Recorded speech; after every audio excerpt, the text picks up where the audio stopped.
محمدا عبده ورسوله أما بعد أعوذ بالله من الشيطان الرجيم بسم الله الرحمن الرحيم من كان يرجو لقاء ربه فليعمل عملا صالحا ولا يشرك بعبادة ربه أحدا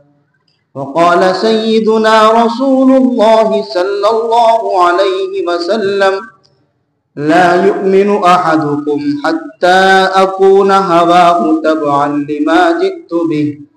أو كما قال النبي صلى الله عليه وسلم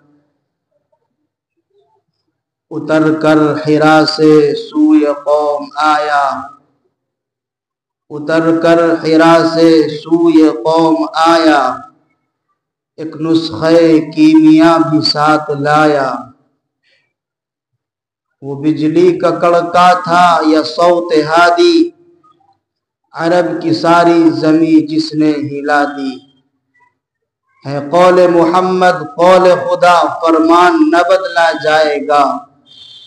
بدلے گا زمانہ لاکھ مگر قرآن نہ بدلا جائے گا محترم بزرگوں اور دینی بھائیوں میں نے آپ حضرات کے سامنے قرآن مقدس کی ایک آیت کریمہ کا سہارا لیا ایک خاص مضمون ایک خاص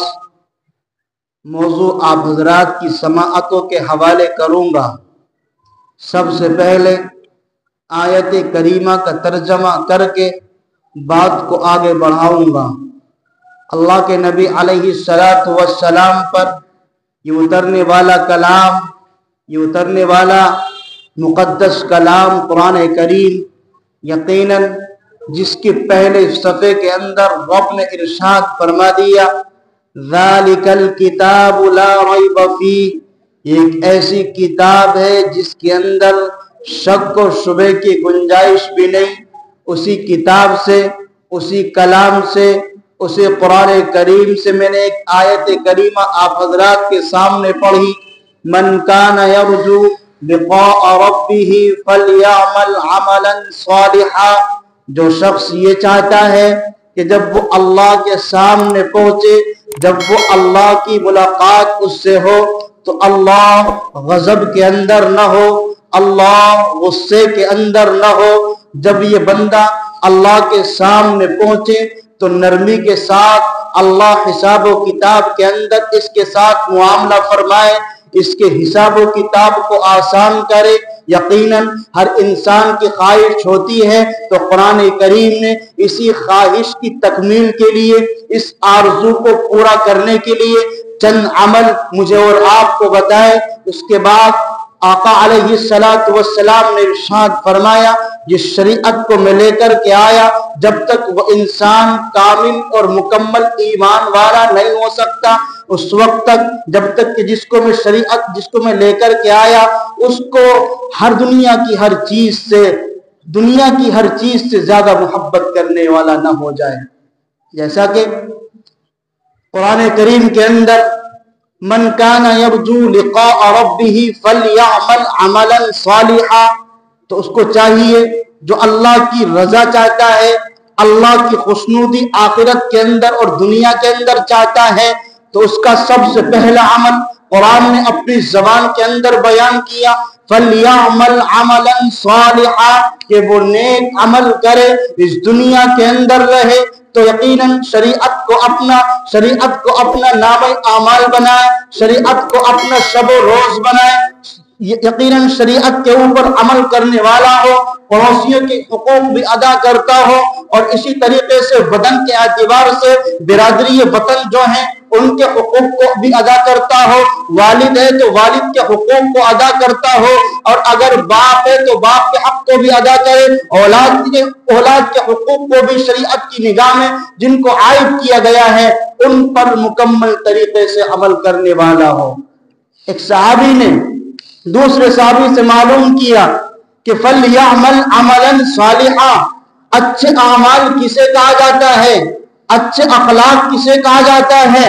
تو ان صحابی نے ان صحابی کو بتایا کہ اگر اچھے عمل کی تفسیر صرف موٹی سی بات سمجھنے کی یہ ہے کہ انسان جو رات کی تنہائیوں میں گناہ کرتا ہے ان گناہوں کو چھوڑ دے اور جو حقوق شریعت کی طرف سے اس انسان کے اوپر عائد ہوئے ہیں ان حقوق کو ادا کرنے والا بن جائے. جو انسان گناہ کر رہا ہے گناہ کی زندگی سے گناہ کی دنیا سے باہر نکل کر شریعت کے راستے پر صحیح طریقے سے زندگی گزارنے والا بن جائے اور جو حقوق شریعت نے اس پر عائد کیے ہیں ان حقوق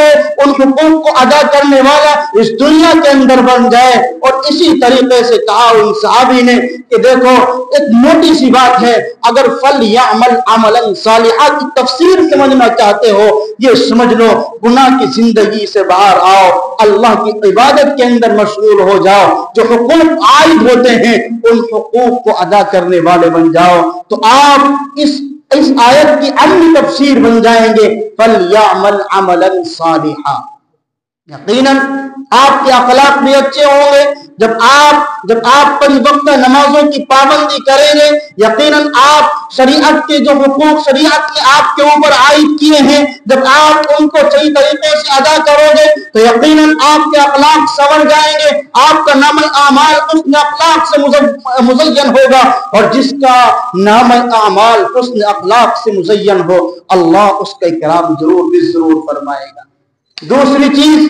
دوسرا عمل, دوسرا تعویذ اسی آیت کے اگلے حصے کے اندر رب نے ارشاد فرمایا فَلْيَعْمَلْ عَمَلًا صَالِحًا وَلَا يُشْرِكْ بِعِبَادَةِ رَبِّهِ أَحَدًا. اگر چاہتے ہو اللہ تمہارے سامنے مسکرا رہا ہو, اللہ غضب کے اندر نہ ہو, اللہ غصے کے اندر نہ ہو, جب سوال و جواب ہو رہے ہو تو اللہ تمہارے ساتھ نرمی کا معاملہ فرمائے, اللہ تمہارے ساتھ آسانی کا معاملہ فرمائے, تو پہلا عمل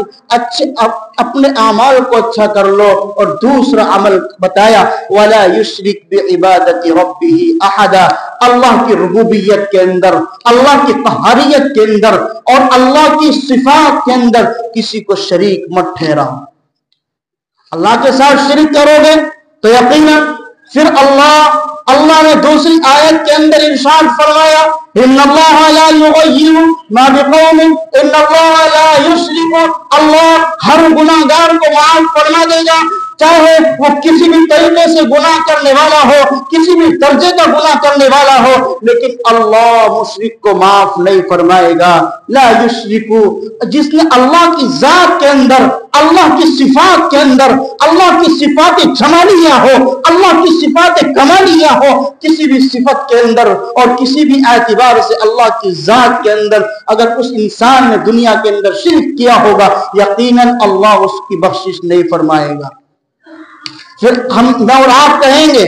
ہم کس طریقے سے اللہ کے ساتھ شرک کر رہے ہیں. آپ ایک حدیث کی روشنی میں ہم اپنے شرک کو ثابت کروں. آپ اس دنیاوی اعتبار سے اور سماج کے اندر اور معاشرے کے اندر جس طریقے سے شرک کیا جا رہا ہے, میں ایک حدیث کی روشنی میں اللہ کے نبی علیہ الصلوۃ والسلام نے ارشاد فرمایا من حلف بغیر اللہ فقد اشرک. جس نے اللہ کے علاوہ کی قسم کھائی اس نے شرک کیا.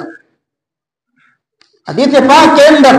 اللہ کے نبی علیہ الصلوۃ والسلام نے ارشاد فرمایا تم کسی کی ماں کی قسم کھاتے ہو, کسی کے بہن کی قسم کھاتے ہو, کسی کی ماں کی, کسی کے باپ کی, کہیں سر کی, کہیں پیر کی, کہیں مسجد کی, نہ جانے سماج کے اندر کن کن قسموں کے کھانے کا رواج ہے. اگر تم اللہ کے علاوہ کی قسم کھاتے ہو تو تم اللہ کی نگاہ میں اور شریعت کی نگاہ میں محمد مصطفیٰ صلی اللہ علیہ وسلم کی نگاہ میں مشرک ہو. اب اپنا جائزہ لو. جو یہ سوال دماغ کے اندر آ رہا تھا, جو یہ ذہن کے اندر گردش کر رہا تھا, میں اور آپ کس طریقے سے شرک کر سکتے ہیں. ہم تو اللہ کے نام پر اپنے سروں کو قربان کرنے والے ہیں, اپنے مال کو قربان کرنے والے ہیں, اپنی اولاد کو بھی قربان کرنے والے ہیں, لیکن میں اور آپ اپنی ذات کے اعتبار سے اللہ کی نگاہ میں مشرک. میرے بھائیوں, اللہ کے نبی علیہ الصلوۃ والسلام نے ارشاد فرمایا من حلف بغیر اللہ فقد اشرک، اگر تم اللہ کے علاوہ کی قسم کھاتے ہو تو یقیناً تم شرک کرنے والے ہو، تم نے شرک کے کسی نہ کسی پہلو کے اندر قدم رکھا ہے۔ اور اسی طریقے سے میں ایک مسئلے کی وضاحت کروں، قسم کھانا کہاں جائز ہے؟ اللہ کی قسم ایسے مرحلے کے اندر اور ایسے درجے کے اندر کھائی جا سکتی ہے جب بات جان پر آ پڑے، جہاں جان جانے کا خطرہ ہو، جہاں یہ لگ رہا ہو کہ اب اللہ کی قسم کھانے کے علاوہ کوئی چارہ کار نہیں ہے، اگر قسم کھاؤں گا تو جان بچتی ہے ورنہ جان ہلاک ہوتی ہے، ایسے موقع پر قسم کھانے کی اجازت ہے، وہ بھی اللہ کی۔ اسی طریقے سے آج بزرگوں کی زبانوں کے اوپر جن کی عمر دراز ہو گئی، اور اسی طریقے سے جو حضرات اپنے علماء سے اپنے ائمہ سے ملاقات کرتے ہیں، ان کی زبان پر ایک جملہ ہوتا ہے، مفتی صاحب دعا کر دیجئے اس دنیا سے آخری مرحلہ میری زندگی کا چل رہا ہے، جب میں اس دنیا کو چھوڑ کر کے جاؤں تو میری زبان پر کلمہ جاری ہو، میری زبان پر لا الہ الا اللہ محمد رسول اللہ میری زبان پر جاری ہو، اور میں اس دنیا کو چھوڑ رہا ہوں۔ یقیناً ہر انسان جب بڑوں سے ملاقات کرتا ہے اور جہاں دنیا کی ختم ہونے کی امید ہو جاتی ہے، جب انسان اس دنیا سے جانے والا ہوتا ہے، سب سے زیادہ جملہ اس کی زبان پر یہی ہوتا ہے، دعا فرما دیجئے جب میں اس دنیا کو چھوڑوں تو میری زبان کے اوپر کلمہ توحید جاری ہو۔ بالکل ہونی چاہیے، یہ خواہش ہونی چاہیے، کیونکہ آقا علیہ السلام نے ارشاد فرمایا انما الاعمال بالخواتیم، جو اعمال آخرت کے اعتبار سے ہیں اور دنیا میں آخری مرحلے کے اندر جو اعمال کیے جاتے ہیں، اللہ اس خاتمے پر اعتبار کرتا ہے، خاتمے پر اللہ اعتبار کرتا ہے۔ اگر تم اس دنیا سے اس حالت کے اندر جاتے ہو، تمہاری زبان کے اوپر کلمہ جاری ہے، تو جب تم دوبارہ زندہ کیے جاؤ گے، یقیناً آپ اسی حالت کے اندر قبروں سے اٹھائے جاؤ گے کہ آپ کی زبان سے ادا ہو رہا ہوگا، آپ کی زبان سے نکل رہا ہوگا لا الہ الا اللہ محمد رسول اللہ۔ اور جو انسان آخری وقت میں اور اپنی زبان سے نکلنے والے آخری جملوں میں کلمہ اس کے شامل ہو، اللہ اس کی مغفرت نہ فرمائے، اللہ اس کا اعزاز نہ کرے، اللہ اس کے ساتھ نرمی کا معاملہ نہ فرمائے، ایسا نہیں ہو سکتا۔ اسی طریقے سے علماء نے چند تعویذ عمل کی صورت میں بیان کیے ہیں۔ سب سے پہلا عمل ہے کہ تم اذان کا جواب دیا کرو۔ جب اذان ہو رہی ہو، جب مؤذن پکار رہا ہو، مؤذن صدا لگا رہا ہو حی علی الصلاۃ حی علی الفلاح، جب مؤذن اللہ کی کبریائی کو بلند کرنے والے جملے کہہ رہا ہو اور اللہ کی کبریائی کا اعلان کر رہا ہو، اللہ اکبر اشہد ان لا الہ الا اللہ، جب یہ جملے پکار رہا ہو تو تم بھی اسی طریقے سے اسی جیسا کہہ لیا کرو۔ اس کا نتیجہ یہ ہوگا، جس کا شعار، جس کی عادت اذان کا جواب دینے کی ہوگی، جس کی فطرت کے اندر اذان کا جواب دینا شامل ہوگا، یقیناً اللہ آخری وقت میں اس کی زبان کے اوپر کلمہ توحید لا الہ الا اللہ محمد عبدہ ورسولہ جاری اور ساری فرمائے گا۔ اور ایسے بہت سارے واقعات کتابوں کے اندر ملتے ہیں۔ آپ نے نام سنا ہوگا، ملکہ زبیدہ گزری ہے، جنہوں نے عرب کے اندر ایک بہت بڑی نہر کھدوائی ہے صرف حاجیوں کے لیے، کیونکہ وہ ایک مرتبہ حج کرنے کے لیے گئی، جا کر کے دیکھتی ہیں تو وہاں کے چرندے بھی پریشان ہیں، جو حاجی حج کرنے کے لیے جاتے ہیں وہ بھی پریشان ہیں پانی کی قلت کی وجہ سے۔ ایسے وقت میں انہوں نے نہر کھدوائی، جب ان کا انتقال ہوا، وہ اس دنیا سے گئی، جب انہوں نے اس دنیا سے پردہ کیا تو یقیناً ان کو کسی نے خواب میں دیکھا، اے ملکہ زبیدہ، تجھے تیری اللہ مغفرت کیوں نہ کرتا، تجھے اللہ جنت کیوں نہ عطا کرتا، تیرا نام اعمال حسن اخلاق سے مزین کیوں نہ ہوتا، یقیناً تو تو تہجد کی پابند تھی، نماز کی پابند تھی، روزوں کی پابند تھی، اور نفل اور اذکار کی پابند تھی، اور تو نے ایک دنیا کے اندر بہت بڑا عمل یہ کیا کہ حجاج کے لیے نہر کھدوائی تھی۔ ملکہ زبیدہ خواب میں کہتی ہیں، میں نے اللہ کی بارگاہ میں تمام کو رکھا، تمام عبادات کو رکھا، اللہ کے ذکر کو بھی رکھا، قرآن پڑھنے کو بھی رکھا، اب نمازوں کو بھی رکھا، اپنے روزوں کو بھی رکھا، لیکن اللہ نے میرا کوئی بھی عمل قبول نہیں کیا۔ ایک وقت ایک موقع پر ایک زندگی کے اندر میں اپنے شوہر محترم کے ساتھ بیٹھی ہوئی کھانا کھا رہی ہوں، میں نے اللہ کے سامنے ایک یہ عمل رکھا، حالانکہ میں مغفرت سے بالکل نا امید ہو گئی تھی، لیکن آخری وقت میں اللہ نے مجھے یاد دلایا کہ میں ایک مرتبہ دنیا کے اندر اپنے شوہر کے ساتھ بیٹھ کر کے کھانا کھا رہی تھی، تمہارا ہلکا سا دوپٹہ سر سے پیچھے کی طرف کھسکا ہوا تھا، مؤذن نے صدا لگائی تھی، مؤذن نے پکارا تھا، مؤذن نے اذان دی تھی، حی علی الصلاۃ، اللہ اکبر، تو یقیناً حالانکہ میرے ہاتھ کے اندر لقمہ تھا اور قریب تھا میں اس کو اپنے منہ کے اندر لے جاتی، لیکن نہ میں نے اس لقمے کو دسترخوان کے اوپر واپس رکھا، اپنے دوپٹے کو صحیح کیا، اپنی اوڑھنی کو صحیح کیا، اور میں نے اذان کا جواب دیا، اور یہ اللہ کو یہ میری ادا اتنی پسند آئی، تمام اعمال کو میرے ختم کر دیا، کوئی عمل قبول نہیں کیا، لیکن اللہ کو میرا ایک چھوٹا سا عمل اتنا پسند آیا، اس عمل کی وجہ سے اللہ نے مغفرت فرما دی۔ کیا عمل؟ اذان کا جواب دینا۔ یقیناً ہماری مسجدوں سے بھی اذان کی آواز آتی ہے، ہر گھر کے اندر صدا پہنچتی ہے، ہر گھر کے اندر اور ہر فرد بشر کے کانوں تک مؤذن کی صدا پہنچتی ہے، مؤذن کی پکار پہنچتی ہے، اللہ کی کبریائی کو بلند کرنے والے جملے پہنچتے ہیں، لیکن ہم اپنی زندگی کا حال دیکھیں، اپنے سماج کے اندر اذان کے جواب کی اہمیت دیکھیں، کوئی اہمیت نہیں ہے، کوئی وقار نہیں ہے، اذان ہو رہی ہے، ہوتی رہے، ہماری باتیں کم نہ ہو، ہماری باتیں ختم نہ ہو، گھر کے اندر ٹیلی ویژن چلتا رہے، گھر کے اندر ناچ گانا ہوتے رہے، چاہے مؤذن کچھ بھی کہتا رہے، ہم اپنے ناچ گانے کے اندر مشغول ہوتے ہیں، جو ہم سنتے ہوئے ہوتے ہیں، ہم اس کام کے اندر جو ہم کرتے ہوئے ہوتے ہیں، اپنے کام کے اندر مشغول ہوتے ہیں۔ میرے بھائیوں، کیا آپ کی باتیں قرآن کریم سے بڑھ گئی؟ حالانکہ شریعت کا مسئلہ یہ ہے، حدیث کا مسئلہ یہ ہے کہ جب اذان ہو رہی ہو ایسے وقت کے اندر اگر تم قرآن کریم پڑھ رہے ہو تو قرآن کریم کو بند کر کے قرآن کریم کو بند کر کے اذان کا جواب دیا کرو۔ جب قرآن کریم جو کہ سید الکلام ہے، اللہ کا کلام ہے، اللہ کی ذات سے نکل کر کے آیا ہے، جس کے اندر شفا بھی ہے، جس کے اندر برکت بھی ہے، اور میرے اور آپ کی ہدایت کا راستہ بھی ہے، اس قرآن کریم کو بند کرنے کا حکم ہے، تو میرے اور آپ کے لیے کیا اپنی باتوں کو ختم کرنے کا، اپنی باتوں کے روکنے کا حکم نہیں ہوگا؟ میرے بھائیوں، ہم پر مصیبتیں کیوں نہ آئے، ہم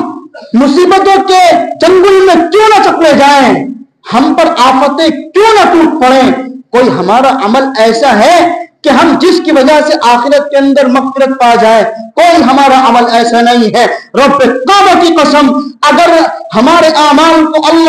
اگر آقا علیہ السلام کی وہ توبہ قبول نہ ہوتی، اللہ میری امت کے اوپر کوئی ایسا عذاب مسلط نہ کرنا کہ جس سے میری امت کا بیڑا غرق ہو جائے، اللہ میری امت پر کوئی آسمان سے کوئی عذاب نہ بھیجنا۔ یہ اللہ کے نبی علیہ السلام کی دعائیں ہیں، اللہ نے دعا کی ہے، اللہ میری امت کے اوپر کوئی آسمانی عذاب نازل نہ کرنا، کوئی زمین جس طریقے سے پہلی امتوں کو تہس کر دیا گیا، زمین کو اوپر اور ان کو نیچے کر دیا گیا، اس طریقے سے پتھروں کی بارش کی گئی، اللہ کوئی ایسا عذاب ان کے اوپر مسلط نہ کرنا۔ یہ اللہ کے نبی علیہ السلام کی دعائیں ہیں، اللہ نے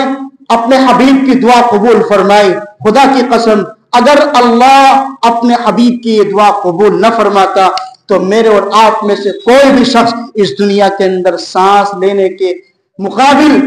سانس لینے کی مہلت اس کو نہ ملتی۔ ہمارے اعمال اتنے خراب ہیں۔ اذان ہو رہی ہے، اذان ہوتی رہے۔ ہم نے دیکھا ہے ایسے نوجوانوں کو جو نماز بھی پڑھتے ہیں کبھی کبھی، اور جو اپنے نام کے آگے محمد لگاتے ہیں، جن کا نام محمد ہے، عبد الرحمن ہے، اذان ہو رہی ہے، گھر کے اندر کانوں کے اندر لیڈ لگائے ہوئے ہیں اور اذان کا جواب نہیں دیتے اور گانے سن رہے ہیں۔ میرے بھائیوں، ہلکی سی شرم اتنی تو آ جاتی ہے، ہلکی سی غیرت اتنی تو جاگ اٹھتی ہے، اگر اذان ہو رہی ہو کوئی سلام کر دے، تو اس سے کہہ دیا جاتا ہے تجھے نظر نہیں آنا کہ اذان ہو رہی ہے؟ کیسا مسلمان ہے؟ حالانکہ اپنا عمل اپنے طرز زندگی اس کو نظر نہیں آ رہا کہ میں گانے بھی سن رہا ہوں، ساری عیاشیاں کر رہا ہوں، اذان کا جواب دینے کی میرے اندر ہمت نہیں ہے۔ میرے بھائیوں، اپنی زندگیوں کے اندر تبدیلیاں لاؤ۔ جب تک تم اپنے آپ کو بدلنے کی فکر نہیں کرو گے اللہ بھی آپ کو نہیں بدلے گا، کیونکہ قرآن کا فیصلہ ہے ان اللہ لا یغیر ما بقوم حتی یغیروا ما بانفسہم۔ جب تک انسان اپنی ذات کے اعتبار سے اپنے آپ کو بدلنے کی کوشش نہ کرے، کوئی تعویذ، کوئی عمل، کوئی شریعت اس کو نہیں بدل سکتی۔ سب سے پہلا فیصلہ یہ ہے، سب سے پہلا عمل یہ ہے ہم اپنے آپ کو بدلنے کی کوشش کریں۔ میں نے ایک عمل آپ کے سامنے رکھا کہ اذان کا جواب دیا کرو۔ جب تم اذان کا جواب دو گے اللہ کی طرف سے یہ توفیق ملے گی، اللہ کی طرف سے یہ اجازت ملے گی، اللہ فرشتوں کے درمیان اعلان کرے گا دیکھو میرے بندے کا آخری وقت ہے، اس کی زبان کے اوپر کلمہ توحید جاری کر دو۔ اگر ہم یہ چھوٹے چھوٹے عمل بھی اپنی زندگی کے اندر پیدا نہ کر سکیں تو یقیناً ہم دنیا کو چھوڑ رہے ہوں گے۔ تو ہماری زبان سے صرف یہی نکلے گا ہائے میری پراپرٹی، ہائے میرے مکانات، اتنے مکانات وہاں ہیں، اتنا پیسہ فلاں بینک کے اندر جمع ہے۔ ساری پراپرٹی آخری وقت کے اندر یاد رہے گی، اولاد کے سارے مکانات یاد رہیں گے، بیوی بچے یاد رہیں گے، لیکن اللہ جو سب سے اس وقت میں قیمتی چیز ہوگی کلمہ توحید، وہ آپ کی زبان کے اوپر جاری نہیں کرے گا۔ آپ کہنا چاہیں گے، لوگ آپ کے کان میں پھسپھساہٹ کریں گے، لوگ آپ کے کانوں میں کہیں گے پڑھو لا الہ الا اللہ، لیکن اللہ اتنی ہمت نہیں دے گا، اتنا حوصلہ آپ کو نہیں دے گا کہ آپ اپنی زبان سے کلمہ توحید کہہ سکیں۔ دوسرا عمل اجمالی طور پر، مختصر طور پر اس کی تفسیر میں آپ حضرات کے سامنے بیان کر چکا ہوں۔ اپنی نگاہوں کی حفاظت کی جائے، اپنی نگاہوں کو نیچے کر لیا جائے۔ کیوں کر لیا جائے؟ اس لیے کہ اگر تم اس دنیا کے اندر اپنی نگاہوں کی حفاظت کرو گے تم دوسروں کے ذمہ دار نہیں۔ آپ کی بات درست، یقیناً تم دوسروں کی نگاہوں کی حفاظت کرنے کے ذمہ دار نہیں، آپ کی بات ٹھیک ہے، لیکن اللہ نے آپ کو اپنی آنکھوں کی تو پاور میں، اللہ نے آپ کو اپنی آنکھوں کی طاقت میں تو رکھا ہے کہ آپ اپنی آنکھوں کو نیچا کر لیں۔ آپ دوسروں کی آنکھوں کے ذمہ دار نہیں، گزر رہا ہے گزرتا رہے، گزر رہی ہے گزرتی رہے، لیکن آپ کم از کم اتنا تو کر لیں کہ آپ اپنی نگاہوں کی حفاظت کر لیں، اپنی آنکھوں کو نیچے کی طرف جھکا لیں۔ یہ دو عمل مختصر سے میں نے آپ حضرات کے سامنے رکھے۔ سب سے پہلے اگر تم چاہتے ہو کہ اللہ کی ملاقات نرمی کے ساتھ ہو، اللہ حساب و کتاب کے اندر آسانی پیدا فرمائے، تو سب سے پہلے اس دنیا کے اندر اپنی عادت بنا لو، اپنی فطرت کے اندر، اپنے شیڈول کے اندر اس کو داخل کر لو کہ ہم اچھے اعمال کریں گے، اپنے بڑوں کے حقوق ادا کریں گے، چھوٹوں کے حقوق ادا کریں گے، گناہوں کی زندگی سے باہر آئیں گے، 5 وقت نمازوں کے پابند بنیں گے۔ دوسرا عمل، دوسرا تعویذ، اللہ کی ذات کے اندر، اللہ کی کبریائی کے اندر کسی کو شریک نہیں ٹھہرائیں گے، اللہ کی ذات کے اندر، اللہ کی صفات کے اندر کسی کو شریک نہیں ٹھہرائیں گے۔ اسی طریقے سے 2 عمل اور میں نے آپ حضرات کے سامنے رکھے۔ اگر تم چاہتے ہو جب اس دنیا سے چھوڑ کر کے جاؤ، جب اس دنیا سے تم گزر رہے ہو، تمہاری زبان کے اوپر کلمہ توحید جاری ہو، یقیناً آخری کلمے کا اعتبار ہوتا ہے اللہ۔ جب تمہاری زبان کے اوپر تم چاہتے ہو کہ اللہ ہماری زبان کے اوپر کلمہ توحید جاری کرے، سب سے پہلا عمل میں نے آپ حضرات کے سامنے رکھا، اپنی اذانوں کا جواب دیا کرو۔ جب مؤذن پکارے بات کو ختم کر دو، گانے کو بند کر دو، کچھ کام کر رہے ہو اس کام کو بند کر دو، قرآن کریم پڑھ رہے ہو اس کو بند کر دو اور اذان کا جواب دو، اذان کا جواب دو۔ دوسرا عمل ایک اور میں نے آپ حضرات کے سامنے رکھا کہ اپنی نگاہوں کی حفاظت کرو۔ جب آپ اس دنیا کے اندر اپنی نگاہوں کی حفاظت کریں گے، اللہ آخری وقت میں، آخری سانس کے اندر تمہاری زبان پر کلمہ توحید جاری فرمائے گا۔ یہ تن عمل ہے، مختصر سے بہت آسان ہے عمل کرنے کے اعتبار سے، اس لیے اللہ سے دعا ہے اللہ ہم تمام امت مسلمہ کو ان چند باتوں پر عمل کرنے کی توفیق عطا فرمائے۔ ایک عمل رہ گیا، انشاءاللہ آئندہ مجلس میں اس کا تذکرہ کروں گا۔ وآخر دعوانا الحمدللہ رب العالمین۔